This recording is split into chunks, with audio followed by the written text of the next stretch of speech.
The Great Karoo Semi-Desert in South Africa is a place of profound ancient stillness. Here the earth is dry, the horizon is endless, and the noise of human civilization feels like a distant memory.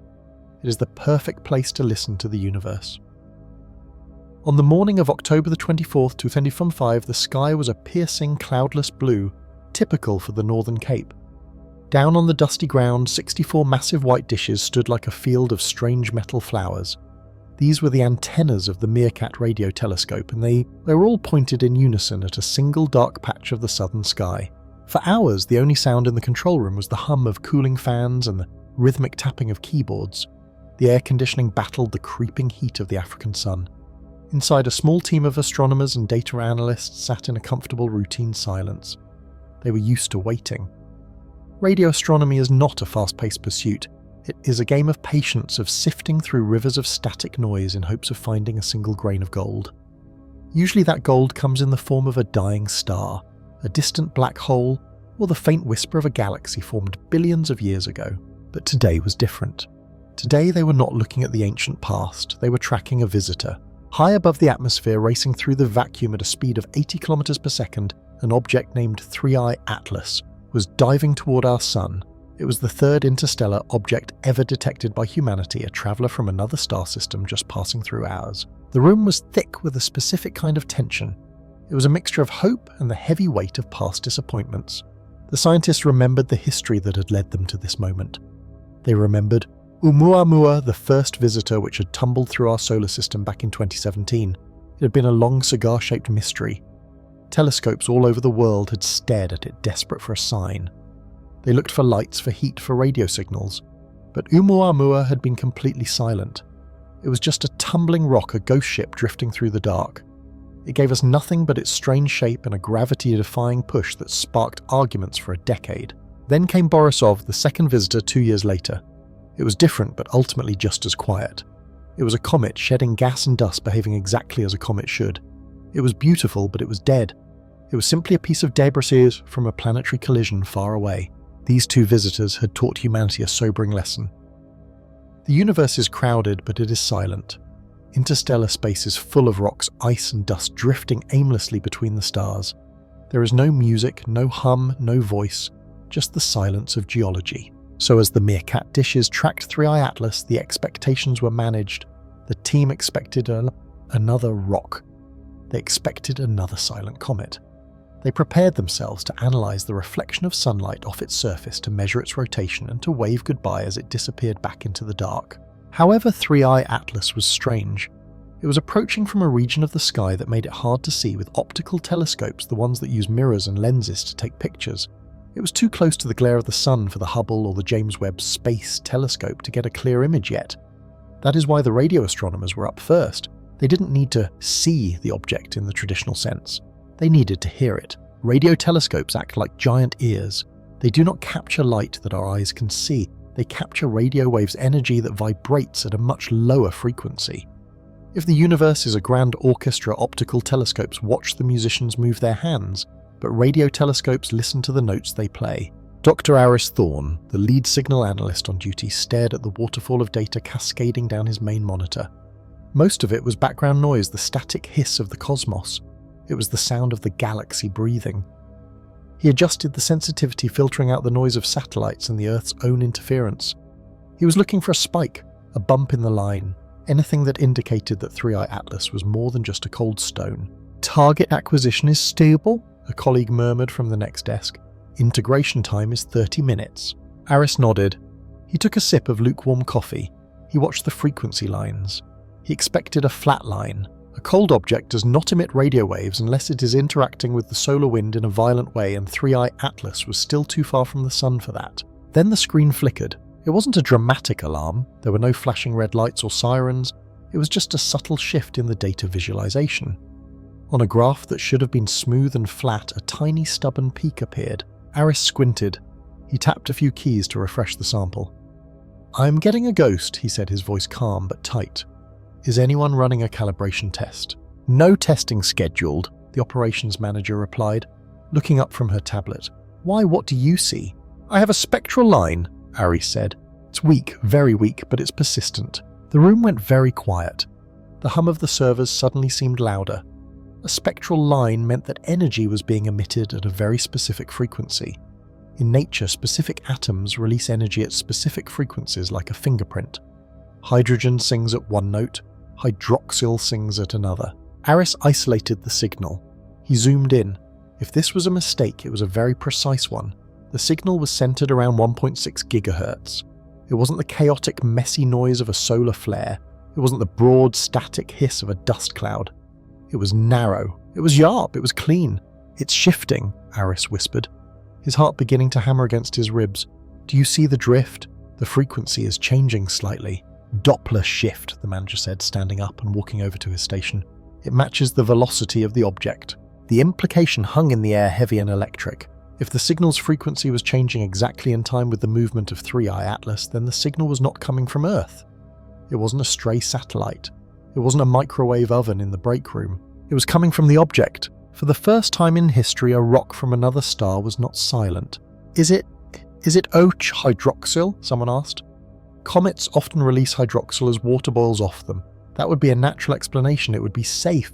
It would mean 3i Atlas was just a wet comet." Aris ran the comparison. He overlaid the fingerprint of hydroxyl onto the signal on his screen. They didn't match. He tried water mazes. He tried ammonia. He tried every natural molecular emission known to cometary science. None of them fit. The peak on the screen stood alone, unidentified. It looked less like the messy chemistry of a melting comet and more like a hum, a steady, rhythmic, electromagnetic hum.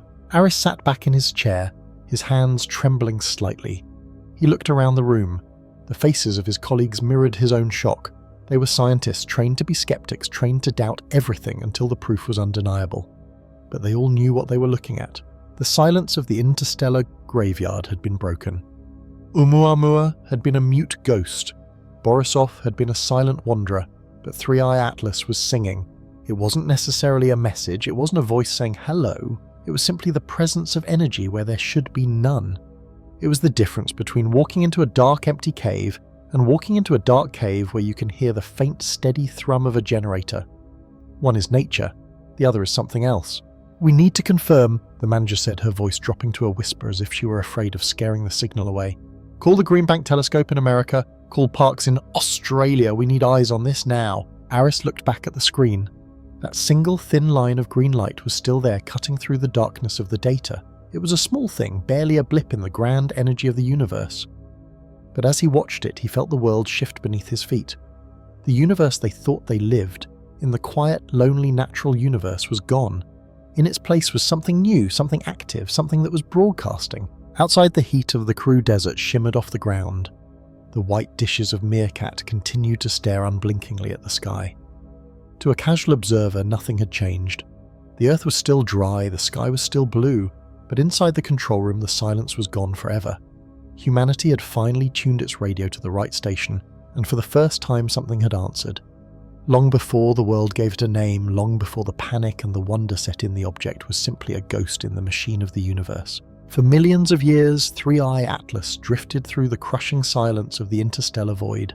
It was a traveller without a home, an orphan, cast out from a dying star system long forgotten by history. In the deep spaces between the stars, where the temperature hovers just above absolute zero time, has no meaning. There is only the endless dark and the silent straight line of a journey with no destination. To understand the shock that was about to hit Earth, we have to understand this journey. Most objects we see in the sky, like the planets or the comets, are like family members living in the same house. They move in circles or ovals around the sun. They belong here. But 3i Atlas was different. It was a stranger passing through a town it did not care about. The first sign that this object was unusual was its path. Astronomers call this the trajectory. When scientists first traced the line of its movement on their computer screens, they realized the shape was wrong. It was not an oval. It was an open curve, a shape known in mathematics as a hyperbola. This shape told a clear story. The object was moving too fast to be caught by the sun's gravity. It was coming from the deep north of the galactic plane, diving down toward our solar system like a diver jumping from a high board into a pool. It was not here to stay. It was here to visit and then leave forever. As Atlas fell towards the sun, it picked up incredible speed. It moved at nearly 90 kilometers per second. At this speed, you could travel around the entire Earth twice in the time it takes to take a single breath. It was a bullet fired from the dark aiming for the heart of our system. Then came the moment of perihelion, the point where the object is closest to the Sun. This is usually the moment of truth for any comet. When a normal comet gets close to the Sun, the heat acts like a key unlocking a door. The ice frozen deep inside the comet begins to boil instantly. It turns into gas and dust, creating a massive, beautiful, glowing cloud around the rock. This is called the coma. Then the solar wind pushes this cloud back to form a long, bright tail that can stretch for millions of kilometers. This is the image everyone expects, a spectacular firework display in the sky. The scientists on Earth adjusted their telescopes. They prepared their sensors. They waited for the show. They expected Atlas to light up as it felt the searing heat of the Sun, which was thousands of degrees hot at that distance. But nothing happened. This was the first visual anomaly, and it sent a wave of confusion through the scientific community. As 3i Atlas swung past the Sun, it remained stubborn and silent. There was no cloud of gas. There was no bright tail of dust. It did not behave like a comet. It looked like a dead stone, a solid piece of rock or metal that refused to melt. If it was just a rock, it should have been invisible. But it wasn't, and this led to the second, even stranger anomaly, its colour. In our solar system, and indeed in most of the galaxy, old rocks are usually dark red. This happens because cosmic radiation high-energy particles flying through space hits the surface of the rock over millions of years. It burns the surface, turning organic carbon-rich materials into a dark reddish sludge. This is why objects in the Kuiper Belt or asteroids often look like dark red bricks. 3i Atlas was not red. When the telescopes processed the light reflecting off its surface, the data came back undeniable. The object was a strange shifting shade of blue. It was not the blue of an ocean, but a deep metallic blue like steel under a cold light, or perhaps a very specific type of ice that had been hardened by a journey through the void. The blue colour suggested something that made no sense. It suggested the surface was fresh, not weathered by billions of years of radiation. Or it suggested a material that we simply do not see in nature. Was it an exotic metal? Was it an artificial ceramic? The blue glint of Atlas as it spun through the darkness made it look less like a natural asteroid and more like a manufactured artifact, a tool lost by a giant. However, the greatest mystery was not what Atlas looked like, but how it moved. Gravity is the law of the universe. It is strict and predictable. When an object flies past a star, the star pulls it back. This slows the object down as it tries to leave. It is like rolling a ball up a hill. The ball must slow down because gravity is pulling it back toward the bottom. Astronomers have very precise mathematical models to calculate this. They knew exactly where 3i Atlas should be at every second of its journey as it moved away from the Sun. But Atlas did not agree with the math. As the weeks passed and the object began its journey back out into the darkness, the data began to drift. The object was not where it was supposed to be. It was further ahead. It was moving faster than gravity allowed. Something was pushing it. In a normal comet, this is easy to explain. When gas shoots out of a comet to make a tail, it acts like a rocket thruster. The gas goes one way and the rock is pushed the other way. This is called outgassing. But remember the first anomaly, Atlas had no tail. There was no gas, there was no dust. There were no visible jets of steam engine driving it forward. So where was the extra speed coming from? This is what scientists call non-gravitational acceleration. It is a dry technical term for a terrifying reality the object was moving under its own power or by a force we could not see. The confusion in the control rooms on Earth was thick. Arguments broke out. Some said there must be invisible gas-water vapour that our telescopes couldn't see. Others argued that was impossible given the amount of force needed to push a rock that was hundreds of meters long. One radical theory began to be whispered first as a joke and then with nervous seriousness: radiation pressure. If an object is very, very thin like a sheet of paper, the sunlight itself can push it. Light has no mass, but it has momentum. If you have a giant sail made of ultra-thin reflective material, the bounce of sunlight can act like wind on a ship's sail. Was 3i Atlas a rock? Or was it a light sail, a piece of broken technology from a civilization that died 1 million years ago? The blue colour supported this. A metallic reflective surface would explain why it pushed away from the sun so effectively. But the shape was wrong. As it tumbled, the light curve suggested it wasn't a flat sheet, but something long like a cigar or a flat shard of a broken planet. While the humans argued, shouted and pointed at their screens, 3i Atlas continued its lonely path.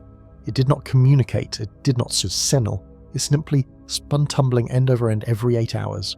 There is a profound sadness to this image. Imagine being a traveller that has seen 1,000 stars drifting for eons in the absolute dark.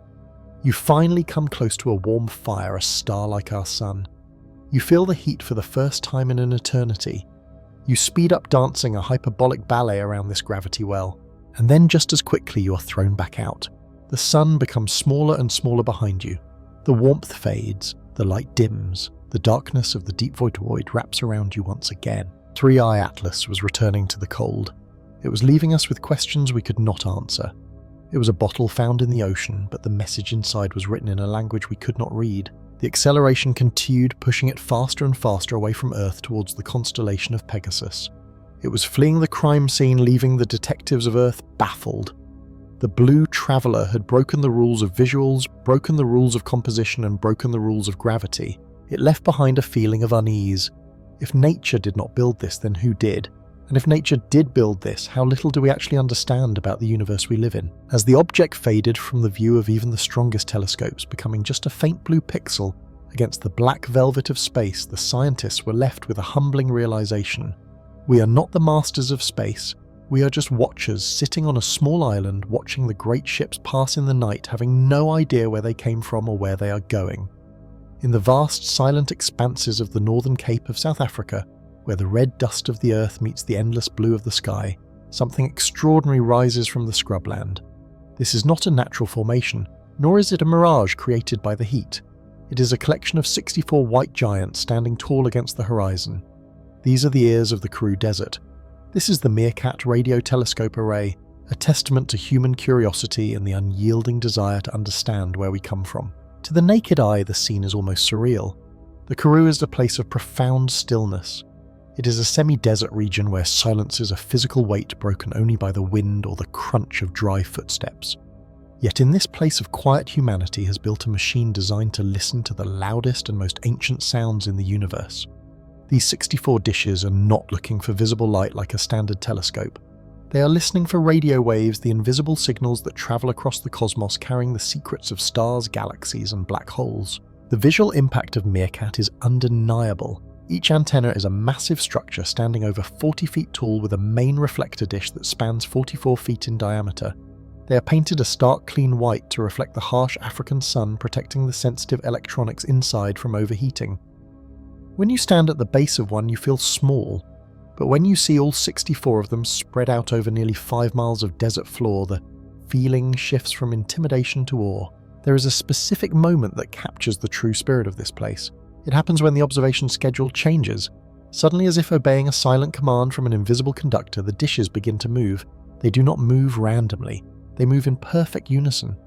64 massive steel structures rotate and tilt their white faces, sweeping across the sky together. It looks like a slow, solemn ballet performed by machines. It is a scientific ritual, a synchronized dance of technology bowing to the majesty of the universe. Seeing them all lock onto a single point in the sky, motionless and attentive, evokes a deep sense of reverence.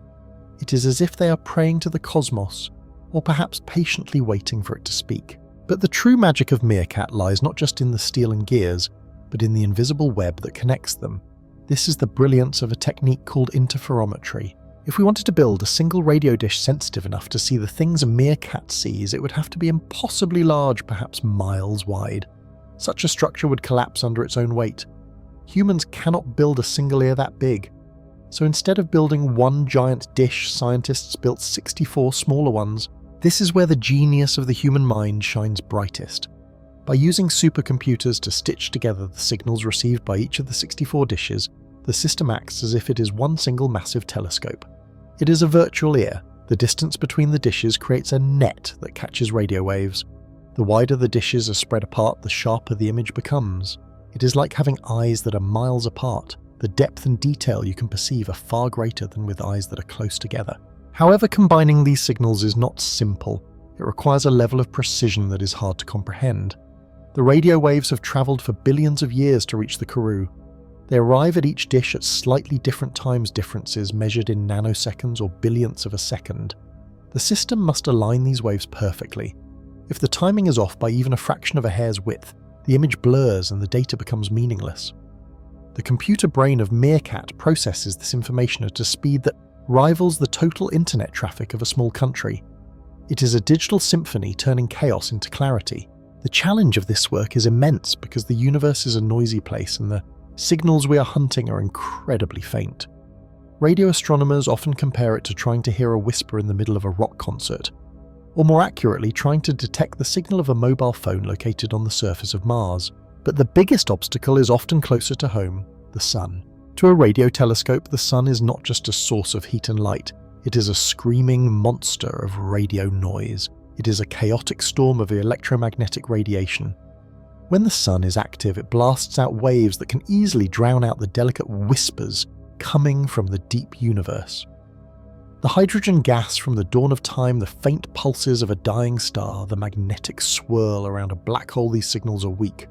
They are the ghosts of the past travelling across the void. Listening for them requires patience that borders on the spiritual. The scientists and engineers cannot simply snap a picture and go home. They must stare at the same patch of sky for hours, sometimes days, gathering every photon, every wave, integrating the data over time to filter out the noise.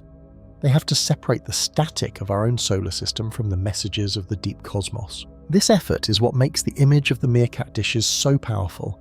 They represent a collective human focus. In a world that is often distracted, loud and chaotic, here is a place of absolute focus. 64 machines and hundreds of human minds are dedicated to listening to a faint signal from 13 billion years ago. The technology used here is some of the most sensitive ever created. The receivers are cooled to temperatures near absolute zero to prevent the heat of the machine itself from creating noise. The shape of the dishes is accurate to within a few millimeters. The timekeeping clocks are so precise they would not lose a second in a million years. Every variable is controlled, every possible interference is managed. Why do we do this? Why do we build these white flowers of steel in the middle of the dust? We do it because these whispers tell us our origin story. Meerkat is a time machine. When it looks at a galaxy millions of light years away, it is seeing that galaxy as it was millions of years ago. By looking deeper, it looks further back in time.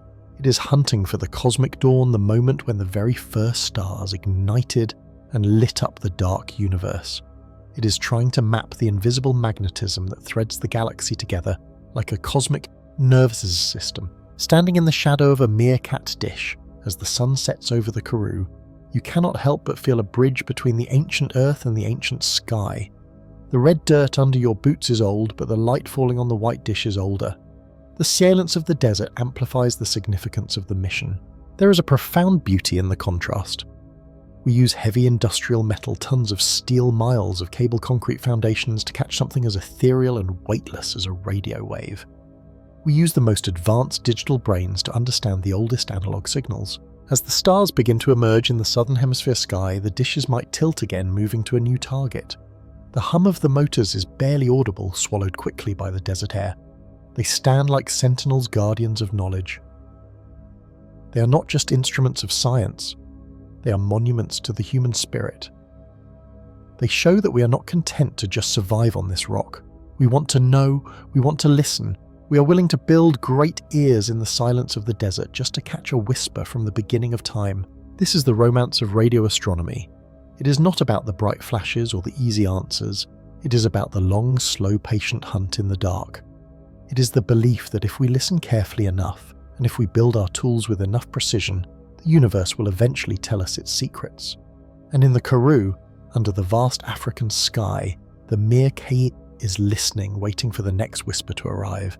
As we tune our ears to the vast petstars of the cosmos, we move beyond the simple hum of hydrogen and enter a range of frequencies that tells a much more complex story. We are entering the domain of the 18-centimeter band.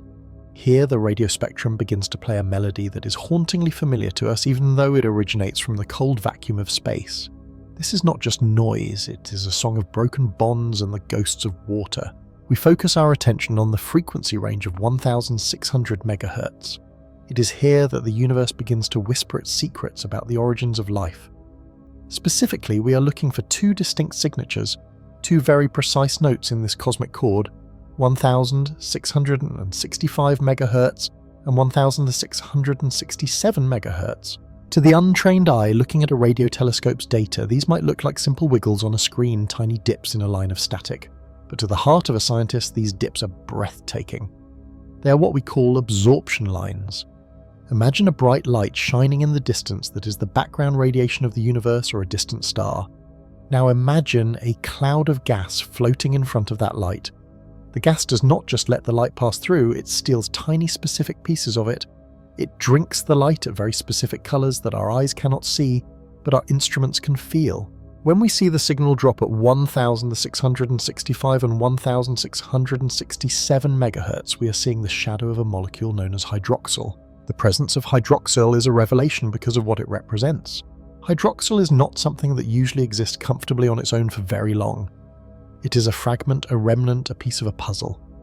To understand why it is there, we have to visualize a dramatic silent violence occurring in the halo of the comet. We must understand the process called water photodissociation. Picture the comet not as a rock, but as a sleeping giant made of ancient ice. As it falls closer to the sun, the heat wakes it up. The ice turns directly into gas, creating a massive invisible cloud around the comet nucleus. This cloud is mostly water vapor, the same gas that rises from a boiling pot in your kitchen, but here it creates an atmosphere thousands of kilometers wide. But the space around the sun is a harsh environment. The sun does not just send out heat and visible light, it shoots out powerful beams of ultraviolet radiation. These ultraviolet rays act like invisible high-speed arrows. Imagine a single water molecule floating in that vast cloud. It is a perfect triangle, one large oxygen atom holding hands tightly with two small hydrogen atoms. It is stable, it is balanced, it is water. Then the sunlight strikes. The ultraviolet arrow hits the water molecule with tremendous energy. The impact is too strong for the tiny bonds to hold. Instantly, one of the hydrogen atoms is ripped away. The bond snaps. The family is broken. What is left behind is no longer water. It is a new pair, one oxygen atom holding onto the single remaining hydrogen atom. This pair is the hydroxyl radical. This moment of breaking is not quiet in the language of quantum chemistry. When the bond snaps, the remaining hydroxyl molecule is left spinning and vibrating wildly. It is in a state of shock full of excess energy. As it tries to calm down or as it interacts with the background light of the universe, it absorbs and emits radio waves at those exact frequencies we are listening for. This is the symphony we hear. It is the sound of water being destroyed. It might seem sad to think of the water being broken apart, but this destruction is exactly what allows us to see it. We cannot easily detect cold water vapor in this part of the radio spectrum, but we can detect the hydroxyl that comes from it. Every time we see that dip at 1667 MHz, we are counting a death in the family of water molecules. We are counting the ghost to estimate how many living water molecules are hidden in the cloud. The scale of this process is difficult to comprehend. It is not happening to just a few molecules. Every second as the comet bathes in sunlight, billions upon trillions of tons of water are being lifted from the surface. The sunlight is carving through this cloud like a scythe, creating a massive envelope of hydroxyl gas that stretches far larger than the comet itself. The comet is surrounded by a choir of these broken molecules, all singing the same radio song. There is a profound magic in this observation.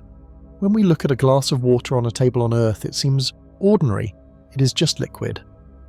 But when we detect the signature of hydroxyl millions of kilometers away, the context shifts. We realize that the stuff of life, the liquid that makes up our blood, our oceans and our clouds, is out there floating between the stars. The signal at 1600 MHz acts as a bridge across the void. It tells us that the comet is not just a dry, dead rock. It carries the potential for oceans. It carries the same chemical ingredients that billions of years ago might have rained down on a young Earth and filled our basins, creating the primordial soup where life began. Listening to these frequencies is like hearing a heartbeat. The absorption lines at 1665 and 1667 MHz are the pulse of the comet. They tell us how fast it is releasing water. They tell us how intense the sunlight is. They tell us the density of the cloud. But more than the data, they give us a feeling of kinship. In the cold, dark, hostile environment of open space where temperatures drop to hundreds of degrees below zero, we find the fingerprint of our home. We find the chemical mother of us all. The hydroxyl symphony is a song of transformation. It is the sound of the comet sacrificing its body to the sun. As the ice turns to gas and the gas is ripped apart by light, the comet is slowly disappearing, scattering its atoms into the solar wind. But in that final act of vanishing, it shouts out its identity. It screams across the radio spectrum, "I am made of water. I am like you." This connection changes how we view the night sky. We are not looking at alien objects made of impossible materials. We are looking at vast reservoirs of the familiar locked in a cosmic dance of physics and chemistry. The dip in the radio signal is a wave from a distant shore confirming that we are not chemically alone in the universe. The water in our bodies and the hydroxyl in the comet's tail are distinct, separated by time and space. Yet they are part of the same grand story written in the language of frequencies and light. In the quiet hum of the control room, where the only real sound comes from the cooling fans of the supercomputers, it is easy for the human imagination to wander. We look at the jagged lines on a monitor peaks and valleys of radio waves and we desperately want them to mean something. We want them to be a voice. This is where the rumour of the Fibonacci signal began, and this is where we must gently but firmly separate what we wish to be true from what is actually there. For years there's been a persistent whisper in the corners of the internet and among amateur enthusiasts. The story goes that a distinct radio signal was detected at exactly 1420 MHz. The rumour claims that within this signal the pulses were not random. Instead, they supposedly followed the Fibonacci sequence, a famous mathematical pattern where each number is the sum of the two before it 1, 1, 2, 3, 5, 8 and so on. This sequence is often called nature's code. We see it in the spiralling arrangement of sunflower seeds, the curve of a nautilus shell and the breeding patterns of rabbits. Because this pattern is so fundamental to life on Earth, many people believe that if an intelligent civilization wanted to say hello, they would use this sequence. It is a universal language and a way of saying, we understand math just like you. Therefore, when the rumour spread that this pattern was hidden in the static of the cosmos, it sparked a firestorm of excitement. It felt like the moment we had all been waiting for. However, we must step back and look at this with the cool, steady gaze of science. To understand the truth, we first need to understand the frequency itself, 1420 MHz. This specific frequency is not a magic telephone line used only by aliens. In fact, it is the most common sound in the entire universe. It is the frequency emitted by neutral hydrogen atoms. Hydrogen is the building block of stars and galaxies. It makes up the vast majority of visible matter. When the tiny electron orbiting the centre of a hydrogen atom flips its spin, it releases a very small amount of energy. That energy travels across the universe as a radio wave at exactly 21 centimeters in length, which corresponds to a frequency of 1420 MHz. To an astronomer, this signal is not a phone call, it is a map. By listening to this hiss of hydrogen, we can map the shape of our galaxy. We can see where the spiral arms of the Milky Way are even through thick clouds of dust. When we point our telescopes at the sky, we expect to hear this noise. It is the breathing of the galaxy. The problem arises when we stare at this noise for too long. The human brain is an incredible pattern recognition machine. We are wired to survive by finding patterns. Thousands of years ago, seeing a pattern in the grass might have saved you from a tiger. Today, that same instinct makes us see faces in the clouds or images on burnt toast.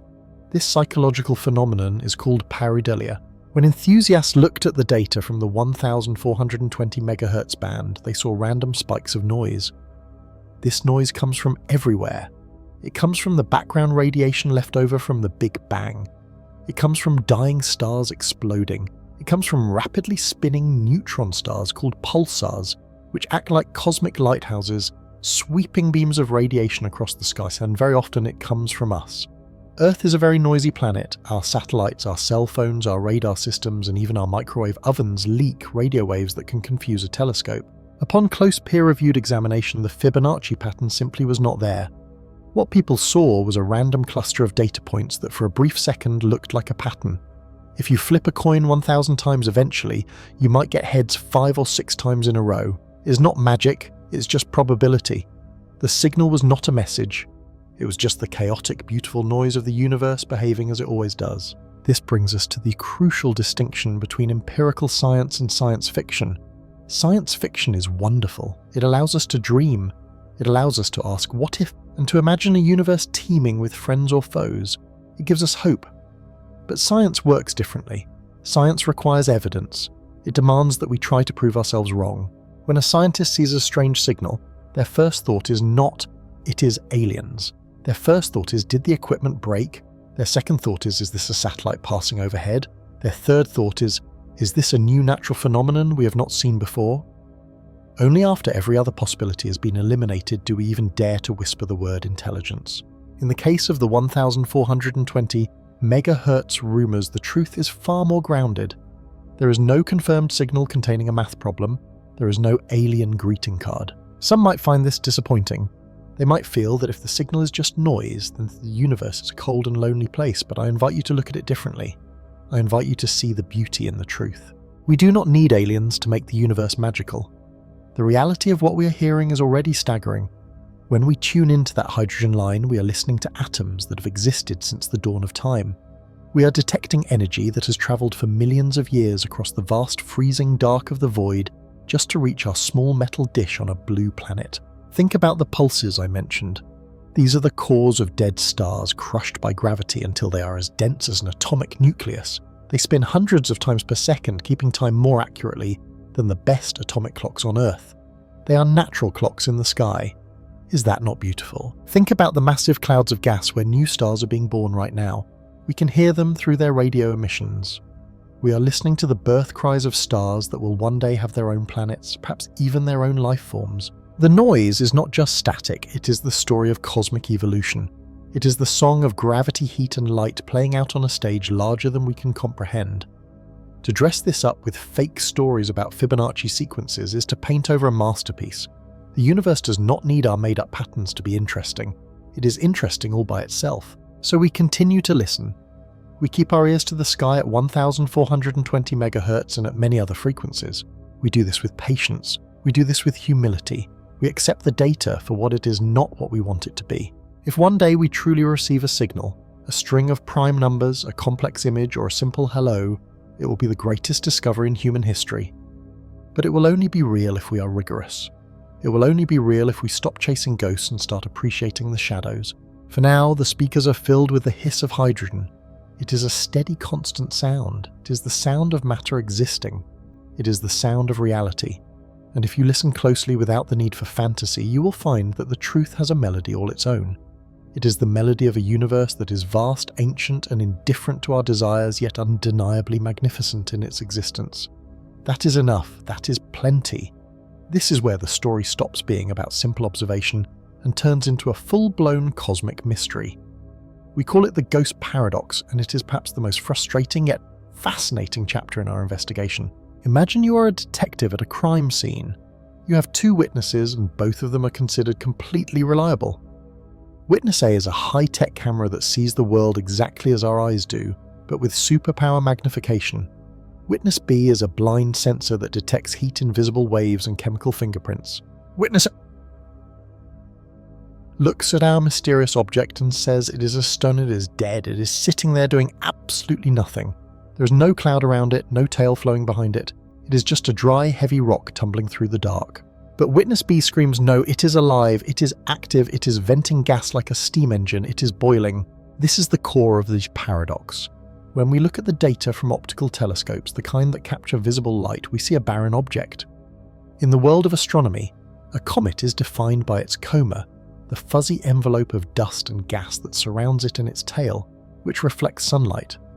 This is what makes comets visible to us.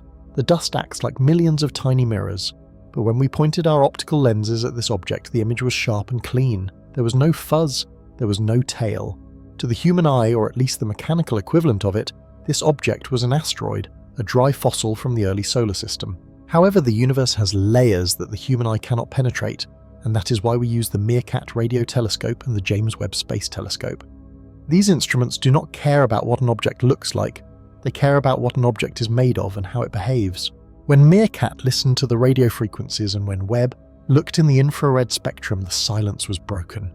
They picked up the unmistakable signature of activity. They detected the presence of molecules moving. They sensed heat where there should have been the cold stone.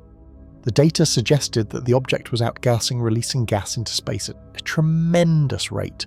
This creates a massive headache for us. In physics, things are usually consistent. If a ball is on fire, you see the flames and you feel the heat. You do not usually feel the heat while looking at a block of ice. Yet here we were staring at a contradiction. We had to ask ourselves, how can something act like a comet but look like an asteroid? The answer forces us to rethink what we consider visible. We tend to think that if we cannot see something, it is not there. But this object is teaching us that the universe is full of ghosts. The leading theory to explain this paradox is the concept of the dark comet. In a standard comet, the ice creates a lot of dust when it warms up and turns into gas. That dust reflects light, creating the beautiful tail we see in the night sky. But what if this object has no dust? Imagine a chunk of ice that is incredibly pure, or perhaps covered in a crust that filters out the dust. When the sunlight hits it, the ice turns directly into gas, a process we call sublimation. The gas shoots out, creating a jet.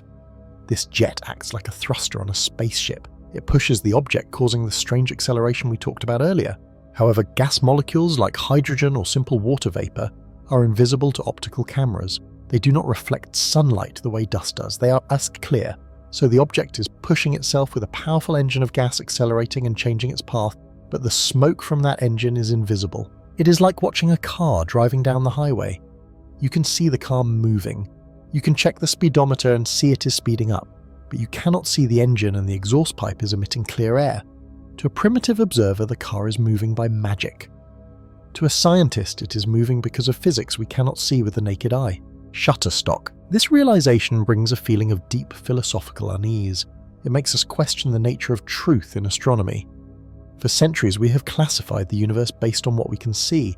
We put things in boxes. This is a comet because it is fuzzy. This is an asteroid because it is a rock. But the ghost paradox shatters those boxes. It tells us that our definitions are based on the limitations of our eyes, not the reality of the objects. The truth reported by the optical telescope was a lie, or at least it was an incomplete truth. The optical image showed us the skin of the object, but the radio and infrared data showed us its soul. It feels like we are investigating a ghost because the evidence of its activity is undeniable, yet the visual confirmation is missing. We are tracking footprints in the snow, but we cannot see the walker. This paradox also forces us to confront how much of the universe we might be missing. How many other dead rocks floating near us Earth are actually alive? How many asteroids are actually dark comets zooming around with invisible engines pushing themselves onto new paths that we cannot predict because we are looking for tails that do not exist? The data from Meerkat and the James Webb Space Telescope acts as a flashlight in a dark room. It reveals that the darkness is not empty. It is full of activity that simply refuses to interact with light in the way we expect. As we sit in the control room looking at these conflicting graphs, the feeling is not just confusion, it is humility. We are reminded that human perception is narrow. The universe does not owe us an explanation that makes sense to our eyes. We are seeing a separation between the phantom body, the physical rock, and the spirit of the object, the invisible gas that gives it life and motion. The gas is the ghost. It is the force that defies gravity, the invisible hand that pushes the object away from the sun. This investigation has shifted from analysing a rock to hunting a phantom. We are no longer just astronomers, we are ghost hunters. We are trying to weigh and measure something that refuses to be seen. The conflict between the quiet optical image and the noisy radio data is not an error. It is a clue. It is telling us that the most important parts of this story are written in invisible ink. And if this object is a ghost hiding its true nature behind a mask of dark rock, what else is hiding out there? The paradox does not just solve the mystery of this one object, it opens the door to a terrifying and wonderful possibility that the solar system is populated by invisible travelers moving in secret, driven by forces we are only just beginning to hear. We stand before a mystery. The data tells us that the object moved in a way that gravity alone cannot explain. It was pushed. Yet when we looked for the engine that pushed it, we saw nothing. No tail, no cloud, no shimmer of gas. This silence from the object forces us to be humble. It reminds us that our models of the universe are based on what we have seen before, not necessarily on what exists in the vast dark unknown. To solve this puzzle, scientists have walked into the dark, proposing 4 main ideas to explain how something can move like a rocket, but look like a rock. The first explanation suggests that perhaps we are looking for the wrong thing. We call this the lack of dust hypothesis.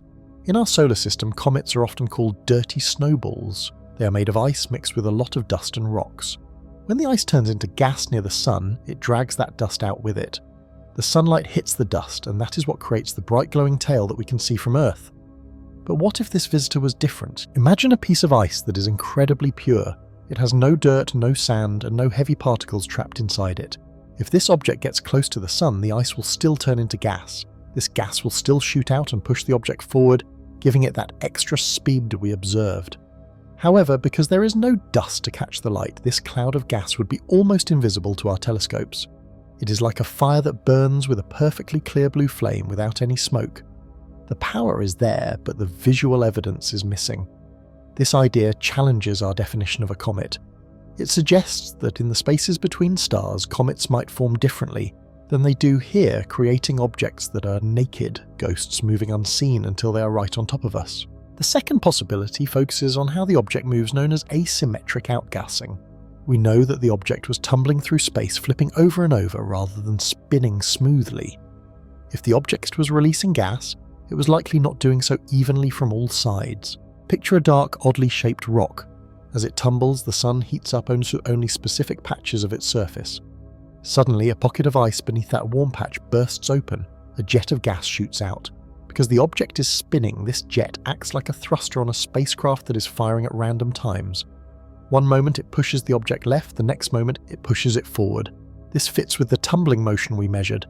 The reason we did not see these jets could be that they were very narrow, or they were made of water vapour and carbon dioxide molecules that are hard to detect when the amounts are small.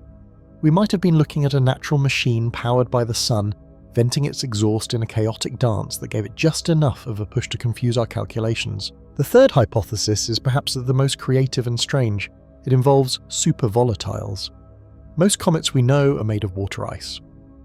But space is colder than we can imagine. In the deep freeze between stars, other elements can freeze solid elements that are normally gases on Earth, like hydrogen or nitrogen. Some scientists propose that the object was actually a giant iceberg of solid hydrogen or solid nitrogen. This would explain almost everything. Hydrogen and nitrogen turn into gas at extremely low temperatures. As soon as this object entered our solar system, even the weak heat from the distant sun would cause it to evaporate aggressively. Because hydrogen and nitrogen gas are transparent, we would not see a tail. Even more interesting, this evaporation explains the strange flat shape of the object. Think of a bar of wet soap. As you use it, the layers rub off and it gets thinner and flatter. If the object was made of these super volatile ices, it would have worn down from a round shape into a thin pancake as it travelled, propelled by its own invisible evaporation. If this is true, we met something truly alien, not a rock, but a shard of frozen air from the heart of a molecular cloud. Finally, we must face the observational limits of our own technology. This is the hypothesis that admits our own blindness. We only saw the object for a very short time. It was small, dark, and moving incredibly fast. When we say we saw no gas, what we really mean is that our telescopes did not detect enough gas to trigger our sensors. We used the Spitzer Space Telescope to look for heat coming from the object, but we missed it. However, missing it does not mean it was not there. It might just mean the amount of gas and dust was below the threshold of what our machines can see. There could have been a faint tail, a small cloud, or a thin stream of particles that was simply too weak for us to capture in the brief window we had. It is like trying to see a whisper in a noisy room. Just because you did not hear it does not mean it was not spoken. This hypothesis is a reminder that absence of evidence is not evidence of absence. We are limited by the sensitivity of our glass eyes and the processing power of our computers. Reflecting on these four ideas brings a deep sense of humility. We are like people standing in a dark room trying to describe an elephant by touching only its tail or its trunk. Was it a pure block of ice? Was it a nitrogen iceberg? Was it a rock with invisible jets? Or was it simply something we are not yet advanced enough to see clearly? The object is gone now. It has crossed the orbit of Saturn and is diving back into the eternal night. We cannot send a ship to catch it. We cannot take another photo. We are left with data that does not quite fit and theories that are beautiful but unproven. This is the reality of exploring the universe. Nature does not always give us clear answers. Often it gives us a glimpse of something wonderful and then hides it away, leaving us to wonder, to calculate, and to dream in the dark. We learn that the universe is far more creative than we are capable of cooking up objects that break every rule we thought was written in stone. The universe has a way of keeping its secrets written in light, waiting for us to build eyes sharp enough to read them. When the James Webb Space Telescope JWST turned its gold-plated mirrors toward 3I Atlas, we stopped looking at a simple rock moving through the dark. Instead, we began reading a history book that was written billions of years ago in a place so far away that our minds struggle to comprehend the distance. This is the essence of stellar archaeology. Unlike traditional archaeology, where we dig into the soil of the Earth to find pottery or bones here, we dig into the spectrum of light to find molecules and atoms. We are excavating the ghost of a star system that might not even exist anymore. The chemical fingerprint CO2 and HCN. The first thing that shocked the scientific community was the clarity of the data regarding the gases surrounding 3I Atlas. For decades, we assumed that interstellar objects travellers from other stars would look mostly like the comets in our own solar system. We expected water vapour to be the main story, but 3I Atlas had a different story to tell. The JWST instruments detected a massive undeniable signature of CO2 carbon dioxide. To the layperson, carbon dioxide is just a common gas, but in the context of a frozen object from deep space, it is a revelation. The abundance of carbon dioxide tells us exactly where this object was born. It suggests that 3I Atlas formed in the outer edges of its home system far beyond the frost line where gases turn into solid ice. It tells us that the alien system had a rich supply of carbon similar to but distinct from our own. It confirms that the fundamental chemistry that builds planets is not unique to our Sun. It is a cosmic standard. However, the second discovery was even more provocative: HCN hydrogen cyanide. Finding hydrogen cyanide is thrilling for astrobiologists. While it is a poison to humans in the chemistry of the cosmos, HCN is often called a prebiotic molecule. It is a critical building block. When hydrogen cyanide reacts with water and other simple molecules, it can form amino acids, the raw materials for proteins, the stuff of life itself. By finding HCN on 3I Atlas, we are not just finding gas. We are finding evidence that the seeds of life are packed into icebergs and scattered across the galaxy. It implies that the ingredients necessary for biology are not rare miracles confined to Earth. They are common cargo shipped across the universe inside objects like 3I Atlas. This frozen wanderer is carrying the potential for life in its backpack preserved for billions of years. The mystery of the heavy metal nickel vapor. If the discovery of carbon dioxide and hydrogen cyanide was exciting, the detection of nickel-Ni in the gas cloud around the object was baffling. In our standard understanding of comets, heavy metals like iron and nickel remain locked inside the rocky core. They are solids. The temperatures in deep space are near absolute zero. For a metal like nickel to exist as a vapor or gas, it usually requires immense heat, thousands of degrees, to boil it off the surface. Yet 3I Atlas is cold.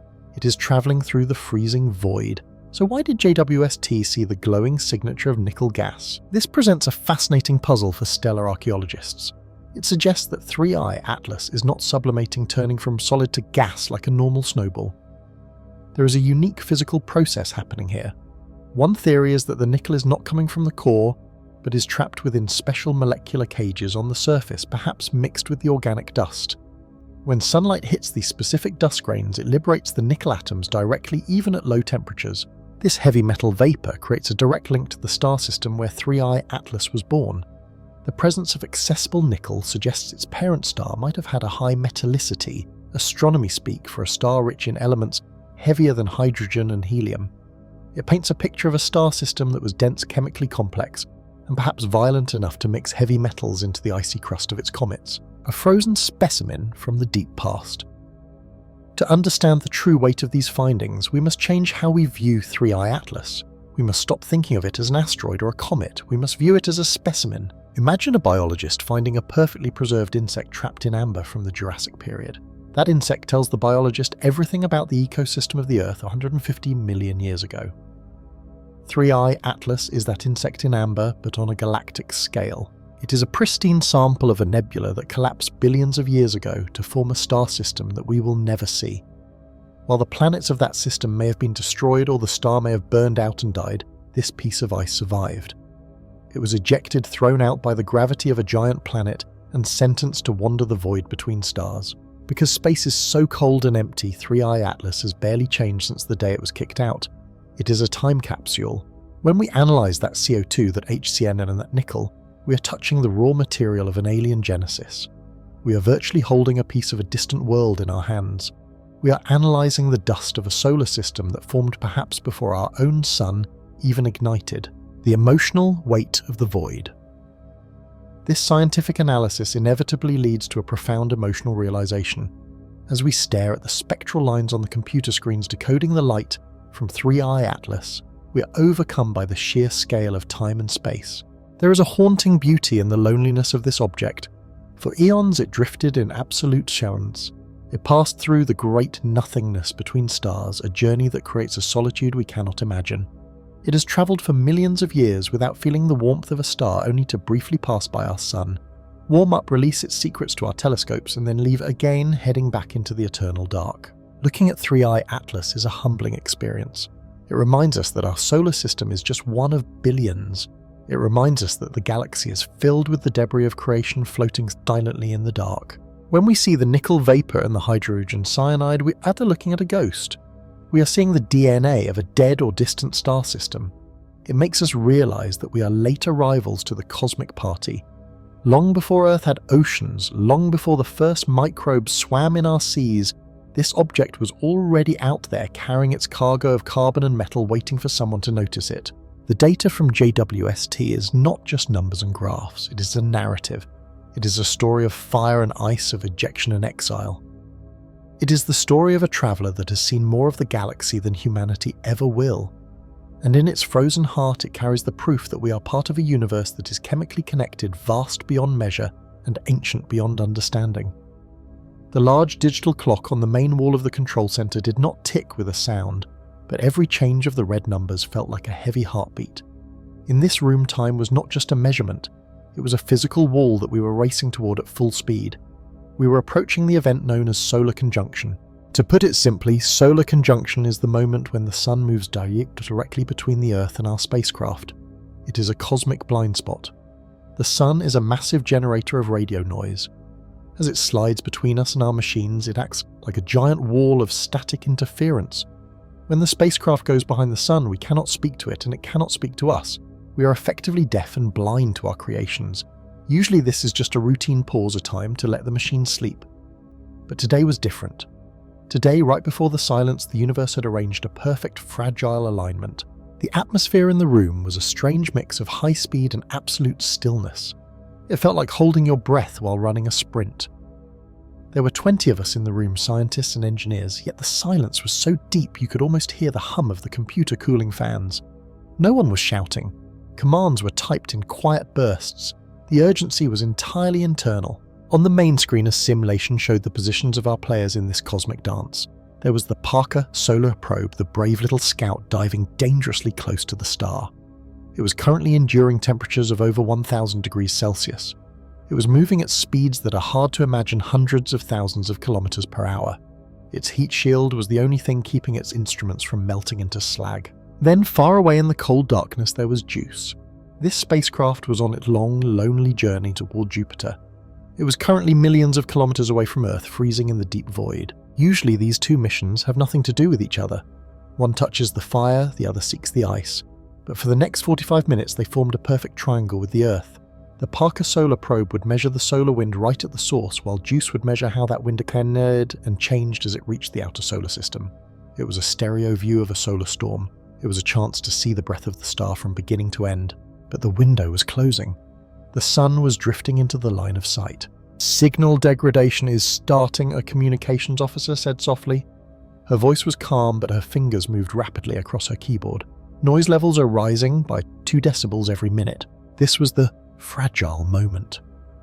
In astronomy, we often think of things lasting for billions of years. Stars burn for eons, galaxies rotate slowly. But data is different. Some events happen only once. If we missed this coordination, we could not simply ask the planets to reverse and try again. The geometry of the solar system is a relentless clockwork. This specific alignment with these specific instruments ready would not happen again for another century. If we failed to send the command sequence now, the data would be lost forever. It would vanish into the history of the universe unrecorded and unknown. I looked at the telemetry data. The numbers were spelled out on my screen. Distance to target 150 million kilometers. One-way light time 8 minutes and 20 seconds. This meant that whatever command we sent right now would take over 8 minutes to travel at the speed of light just to reach the spacecraft. We were looking at ghosts. We were seeing where the ship was 8 minutes ago, not where it is now. "Upload the final packet for Parker," the flight director ordered. He did not look up from his monitor, he was trusting his team. "Packet building," the systems engineer replied, verifying checksums. This was the source of the tension. We were racing against the plasma of the sun. As the line of sight got closer to the sun, the charged particles of the solar corona began to distort our radio waves. It is like trying to shout a complex mathematical formula to a friend across a crowded room while a jet engine is taking off in between you. If the command was corrupted by the solar noise, the spacecraft would enter safety mode. It would shut down its cameras to protect itself. We would get nothing. "Packet sent," the engineer said. "Now we wait." The wait is the hardest part, 16 minutes and 40 seconds. That is the time for the signal to go there, be accepted, and for the confirmation beep to come back. During those 16 minutes, the sun was creeping closer. The interference was getting thicker. I stared at the screen thinking about the concept of loss in science. We often mourn the loss of physical things, a broken telescope, a crashed rover. But the loss of a moment is more profound. It is a hole in our knowledge. It is a blank page in the book of nature that will never be filled. We were trying to capture a ghost. Juice is reporting valid status, someone whispered from the back row. It has started its observation sequence. One down. The cold observer was watching. Now we needed the hot scout to do its part. The static on the main audio channel grew louder. It sounded like bacon frying in a pan, a sharp crackling hiss. That was the sound of the sun. It was beautiful in a terrifying way. That noise was the electromagnetic vibration of a star, powerful enough to drown out our tiny human-made radio whispers. 10 minutes to full conjunction, the flight director announced. If we don't get the handshake from Parker in 3 minutes, we have to scrub the sequence to save the antenna. 3 minutes. The room seemed to get even quieter. I found myself staring at a coffee cup on the desk, watching a small ripple in the dark liquid. It was absurdly peaceful. Outside on the street, people were walking their dogs, buying groceries, living their lives. They had no idea that right above their heads, invisible beams of data were fighting a war against the atmosphere of a star. They did not know that we were on the verge of losing a piece of the puzzle of how our solar system works. "Signal lock is fluctuating," the comms officer said. "I'm seeing a drop in gain. We are losing the edge." "Hold it," the director said. "Don't cut it yet. Give it the room." "It's getting dangerous for the receiver, sir." I said, "Hold." This was the gamble. To catch the perfect moment, you have to stand on the edge of the cliff until the very last second. The flight director was betting our hardware against the physics of the solar wind.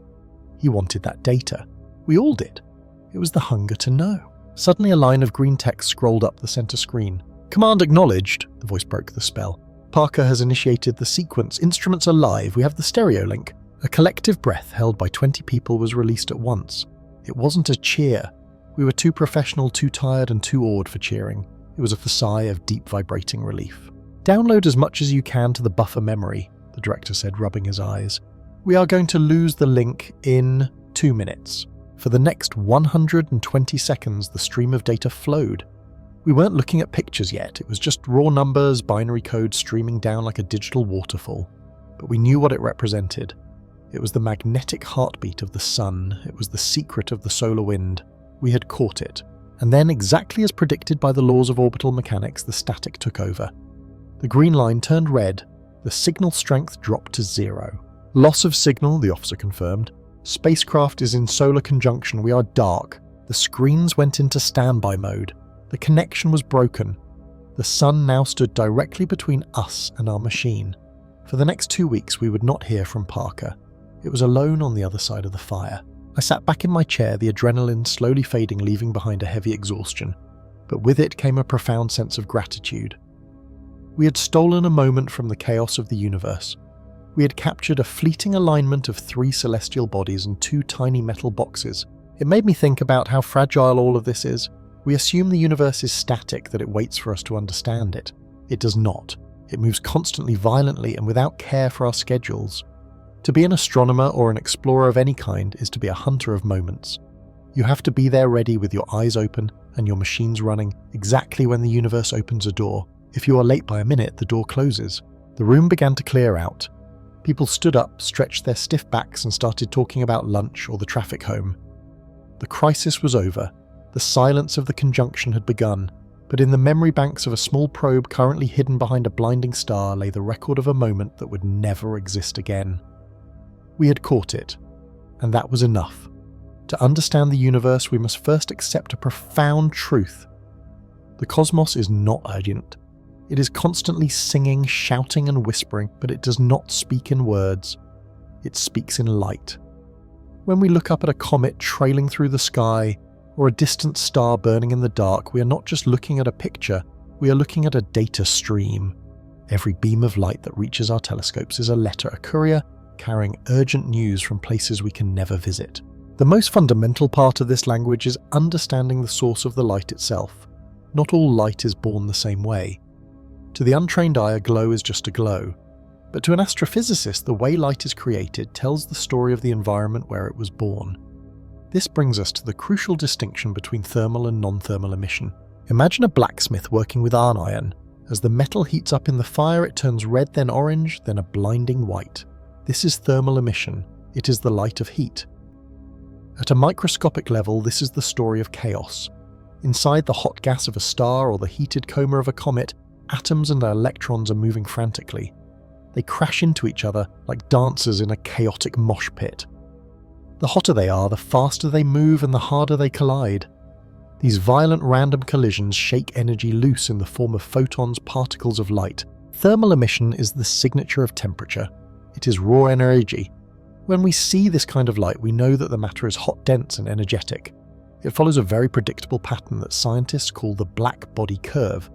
It is the universal glow of a warm object, whether it is a human body radiating infrared heat or a massive star radiating ultraviolet light. However, the universe also produces light in a way that has nothing to do with heat. This is called non-thermal emission. This is the light of structure magnetic fields and high-energy acceleration rather than random collisions. Think of a giant particle accelerator or a powerful magnetic field surrounding a planet like Jupiter. When charged particles like electrons get caught in these magnetic fields, they are forced to spiral around magnetic lines at incredible speeds approaching the speed of light. As they spiral and turn, they scream out energy. This light is called synchrotron radiation. It is not created by heat, it is created by motion and magnetism. Why does this distinction matter? Because it allows us to act as detectives. If we look at a comet and see thermal emission, we know the sun is heating the dust and gas causing it to glow, but if we detect non-thermal radio waves, we might be seeing the interaction of the solar wind with the comet's atmosphere creating magnetic turbulence. We are distinguishing between the quiet warmth of the sun and the violent magnetic storms of space. Once we understand the source of the light, we must read the message hidden inside it. This is where we encounter the spectral barcode. If you pass starlight through a prism, it breaks into a rainbow. But if you look closely at that rainbow, it is not perfect, it is missing pieces. There are thin, dark, vertical lines slicing through the colours. Or sometimes against a dark background, there are bright, glowing lines of specific colours. These lines are the fingerprints of elements. Every element in the periodic table, hydrogen, carbon, oxygen, nitrogen, has a unique set of lines. It is a cosmic barcode. A hydrogen atom will always without fail emit or absorb light at the exact same specific colours. It can never change. It is a universal law. By reading these barcodes, scientists can perform magic. We can touch a gas cloud millions of miles away and know exactly what it is made of. But we can do even more than that. We can measure how fast the gas is moving and how hot it is just by looking at the shape of these lines. Let's look at how we measure the escape velocity of gas from a comet. When a comet approaches the sun, ice turns into gas and shoots out into space. But how fast is it moving?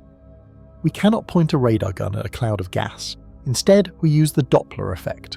Imagine an ambulance driving past you. As it comes toward you, the siren sounds high-pitched because the sound waves are squished together. As it drives away, the sound drops to a lower pitch because the waves are stretched out. Light behaves the same way. If a cloud of gas is rushing toward Earth, the light waves it emits get squished. This changes the colour of the light, moving it slightly toward the blue end of the spectrum. We call this a blue shift. If the gas is rushing away from us, the waves are stretched out, shifting the colour toward red. This is a red shift. Shutterstock. By measuring exactly how much the spectral lines have shifted from their normal position, we can calculate the precise speed of the gas. We can tell if the gas is lazily drifting away from the comet nucleus, or if it's exploding outward in a violent jet. We can convert a tiny shift in colour into a speed measured in kilometres per second. We are essentially reading the speedometer of a ghost, but the lines tell us even more. They tell us the temperature. In a cold cloud of gas, the atoms are moving slowly. The light they emit is very sharp and precise. The spectral line looks like a thin needle-sharp line on the graph. But if the gas is extremely hot, the atoms are zooming around wildly in all directions. Some are moving toward us, some are moving away, and some are moving sideways. Because of this chaotic motion, the light from some atoms is blue-shifted moving toward us, and the light from others is red-shifted moving away. The result is that the sharp spectral line gets smeared out. It becomes wide and fuzzy. This is called thermal broadening.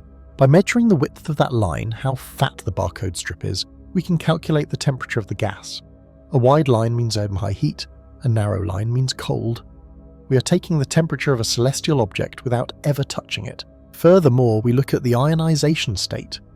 As gas gets hotter, the violent collisions knock electrons off the atoms. A neutral oxygen atom has a specific barcode.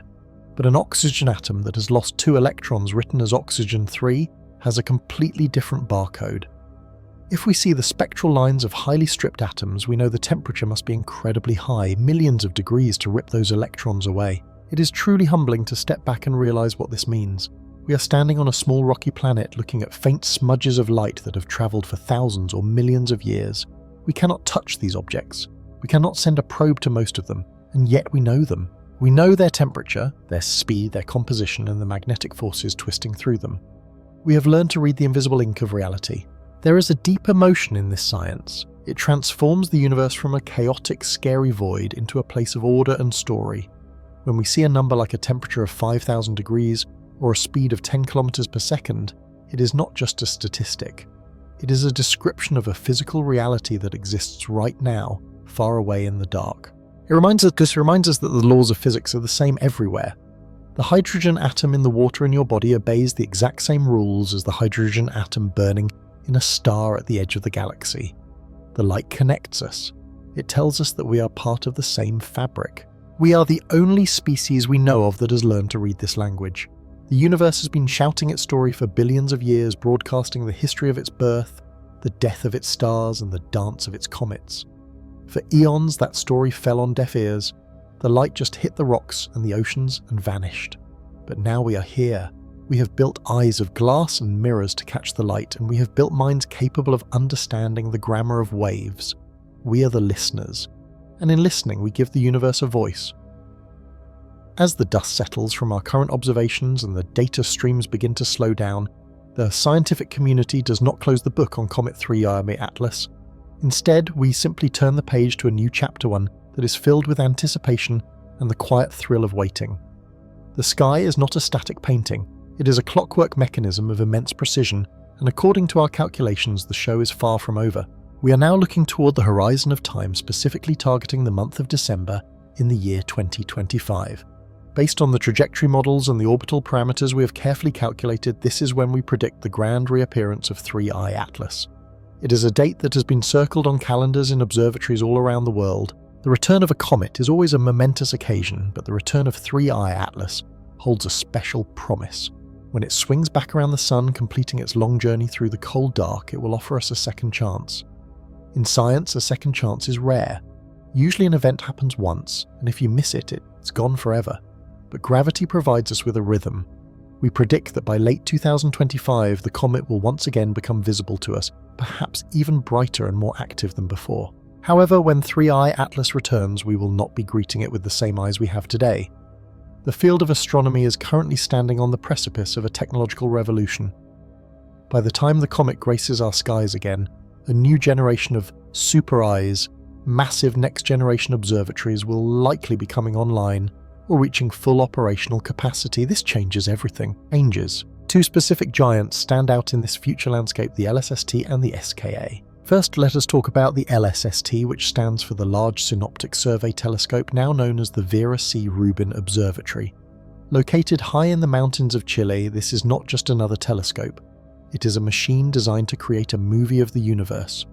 While traditional telescopes look at one tiny spot of the sky at a time, the Rubin Observatory will scan the entire visible sky every few nights. Imagine the difference between taking a single photograph of a busy street and recording a high-definition video of it. That is the leap forward we are taking. When 3i Atlas begins its approach in 2025, the Rubin Observatory will likely be the first to spot it long before it is visible to amateur astronomers. It will track the comet's brightness night after night, detecting even the smallest changes in its coma and tail.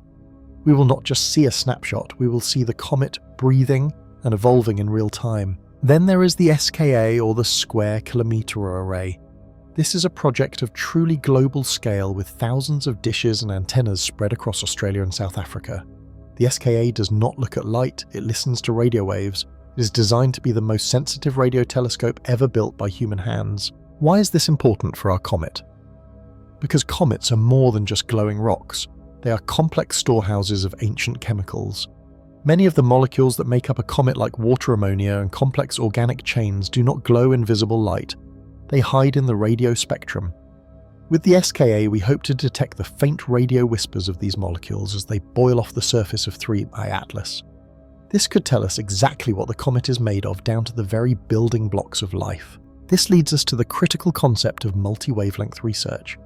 In the past, astronomers often relied on just one way of looking at the sky. It was like trying to understand a symphony by only listening to the violins. You get a melody, but you miss the depth of the music. To truly understand 3i Atlas in 2025, we must combine all our senses. We need the optical light to see the dust and the structure of the tail. We need infrared light to measure the heat of the nucleus and determine how large it truly is. We need radio waves to smell the chemicals it releases into space. And we need ultraviolet data to understand how the sun's radiation is breaking down those water molecules. This is the future of space exploration. It is no longer a solitary pursuit where one astronomer looks through one telescope.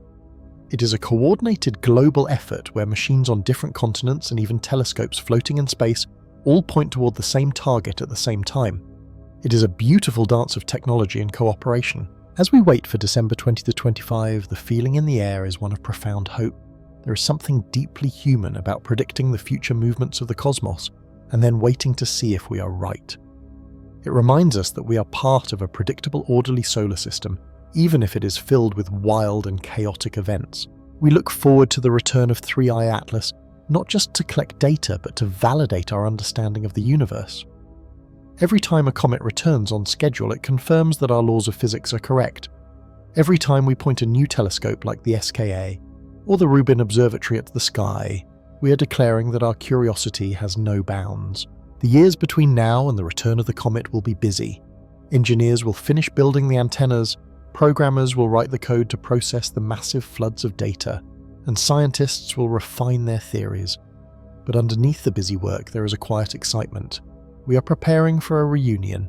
When 3i Atlas returns, it will be like meeting an old friend who's been away on a long voyage. It will have changed, and so will we. We will be smarter, better equipped, and more ready than ever to listen to the story it has to tell. This is the beauty of astronomy.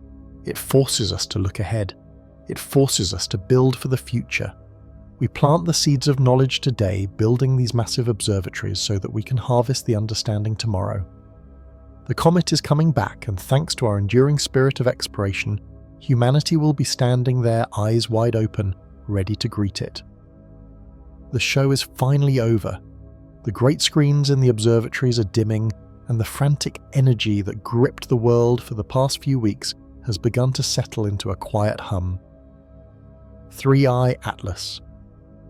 The visitor that sparked a million conversations and a billion dreams is moving away, is slipping back into the deep velvet darkness from which it came, is getting smaller and fainter with every passing second, drifting beyond the reach of our strongest telescopes, returning to the void. When it first arrived, we held our breath.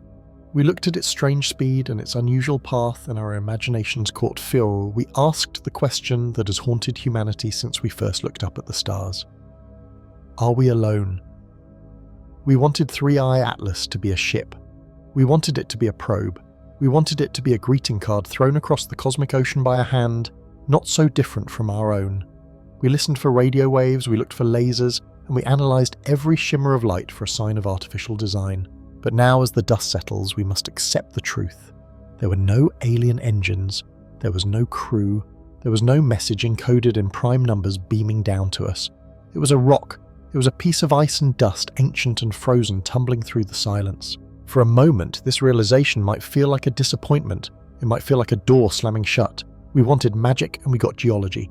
We wanted a conversation and we got silence. But if we sit with this feeling, if we let the initial sadness pass, we find something else underneath. We find a message that is perhaps even more beautiful than a greeting from an alien civilization. 3i Atlas did bring a message, but it was not a message of intent. It was a message from the unintended. It was a testament to the universality of the laws that govern us. Think about what we saw. We saw a piece of matter from a solar system light years away. It travelled through the unimaginable cold of interstellar space for eons, and yet when it came close to our sun, it behaved exactly as we predicted. It obeyed the law of gravity. It warmed up. The frozen gases trapped inside it turned into vapour, just as ice turns to steam in a kettle in your kitchen. That vapour pushed the rock, changing its speed following the strict rules of action and reaction. This is the profound miracle we often overlook.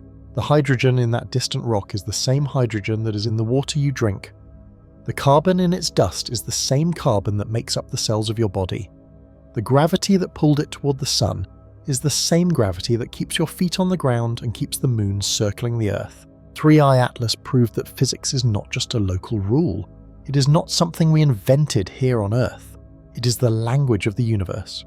It means that if we were to travel to the other side of the galaxy to a star we cannot even see from here, we would find that fire still burns, ice still melts, and light still travels at the same speed. We are not trapped in a chaotic bubble. We are citizens of a consistent, logical, and unified cosmos. The universe makes sense. Even in the wildest, darkest corners of space, the laws of nature hold true. There is a deep comfort in that stability. So why did we want it to be aliens so badly? Why did we project our hopes onto a spinning piece of ice? It is because deep down we feel a profound loneliness. We are a species that loves to connect. We build bridges, we write letters, we invent the internet. We talk to our pets and we whisper to the wind. We are desperate to find a reflection of ourselves in the mirror of the night sky. We want to know that someone else is out there looking up, wondering about us. The sense of the universe can feel heavy. It can make us feel small and insignificant, like a single grain of sand on an endless beach. But tonight, as 3i Atlas fades away, let us look at that loneliness differently. We are not lonely because we are meaningless. We are lonely because we are rare. We are the part of the universe that has woken up. We are the part of the universe that can feel and love and wonder. 3i Atlas is just matter. It floats without knowing it is floating. It travels without knowing where it is going. But we know. We are the witnesses. In a way, we are the voice of the universe. Without us, 3i Atlas would just be a silent rock in the dark. But because we are here, because we looked at it, because we measured it and named it, we gave it a story. We gave it meaning. We connected with it not through alien technology, but through the shared heritage of stardust. We are made of the same atoms, born in the hearts of the same dying stars. We are kin to the comets and the asteroids. We are not strangers in this universe. We are its children. The object is gone now. It will continue its journey into the freezing dark, moving further and further away from the warmth of our sun. It will travel for millions of years alone in the silence. It will never return. But we remain. We remain here on this pale blue dot spinning in the sunlight. We have each other. We have the science that allows us to understand the stars, and we have the art that allows us to feel the beauty of them. We have the curiosity that will make us keep looking up, keep searching, and keep dreaming. The universe is vast and much of it is cold and empty, but it is not broken. It is woven together by invisible threads of gravity and chemistry threads that bind the farthest star to the smallest flower on Earth. 3i Atlas was a tug on one of those threads, a gentle reminder that we are part of a grand, majestic whole. Let the excitement fade. Let the quiet return. There is peace in knowing that we understand the dance even if we haven't met other dancers yet. The stars are still there. The laws of nature are standing guard. We are safe in the logic of the cosmos. Take a deep breath. The sky is vast, but it is not empty. It is full of potential, full of history, and full of the same energy that beats in your heart right now. You're connected to it all. So as the lights go out and the world grows quiet, let go of the disappointment. Embrace the wonder of what is real. We are here. We are aware. And that is a miracle enough for tonight. Sleep well, dream of the stars, and know that you are never truly alone in this universe. Good night.